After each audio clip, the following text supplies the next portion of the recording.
Hello, friends. Welcome to Rugby Uncovered. I'm Paul Rodriguez, and today Tom Nash and myself will be talking to Hannah Cole, who's a student at Liverpool Hope University, but she's rugby mad. Welcome to the show, Hannah. Hello, thank you for having me. Oh, it's great to have you on the show. Tell us a bit about how you got involved in rugby in the very first place. It all started back in secondary school when we had a touch rugby tournament, and then that developed on into playing contact in my last few years at school. Unfortunately, I then had quite a serious injury, broke my collarbone and fractured my elbow. Oh, dear. So I had to come out for a few years and take a break, and then I could start back up again in first year of uni, which was last year, and I've played for the last 2 years for the women's team. Was there somebody who got you into rugby in the first place? PE teacher, Miss Barnett at Ribston, was a major part in getting me involved in rugby. And then my dad, in terms of watching it and going to watch Gloucester play at Kingstone, which is our local team. And we got tickets and we went to watch Kingstone rugby fairly often. We still do now when I come home for weekends from uni. We'll go and watch Gloucester play. Is there anything you've learned from one particular sport that helps you with the other? So something you might do in rugby that makes you better at lacrosse or vice versa? Yeah, definitely. So in terms of dodging in lacrosse, that's become quite helpful and handy in rugby to try and just avoid being tackled. Excellent. In a typical week, Hannah, you are travelling some distances, aren't you, for away matches? Yeah, some weeks for away matches. We play in the women's Northern Tier 3, so we can play any of the Northern team that's in Tier 3, so it could be Lancaster, Cumbria, it could be anywhere. And then the reverse fixture takes place. They come to Liverpool in the other fixture. Yeah. What are your ambitions from here? Where are you hoping to go? So you're in Tier 3, you say, and what would be where would you like to see yourself in, say, 5 years' time? So I finish uni next year, hopefully come in the top 3 of our tier this year in our league. After I finish une, I'd quite like to start playing club again. I guess you're aware of teams like Thurwood Waterloo, who can't be far from where you are, who've been in the Tyrrells Premier 15s for the last 3 years. Yeah, one of our girls on our team has currently gone down and played for Waterloo. So that's always an avenue, potentially in the next year, possibly training with them. Training's been opened up to us already. So go down for training and then see where that goes from there.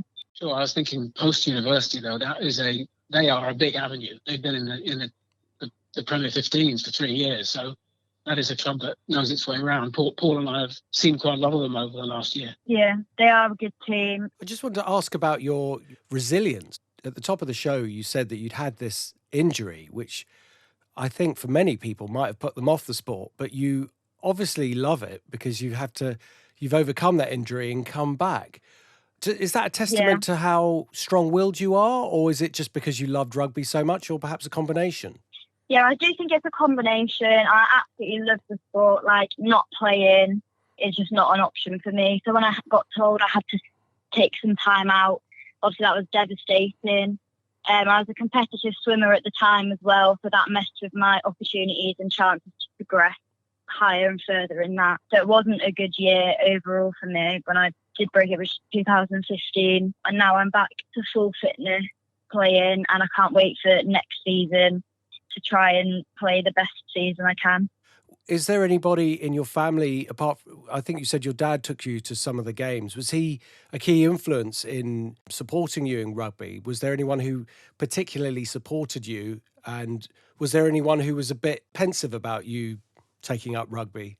Yeah, so my dad, in terms of taking me to Kingstone to watch Gloucester rugby games, but other than that, a lot of my rugby career has been up in Liverpool, in which I live by myself.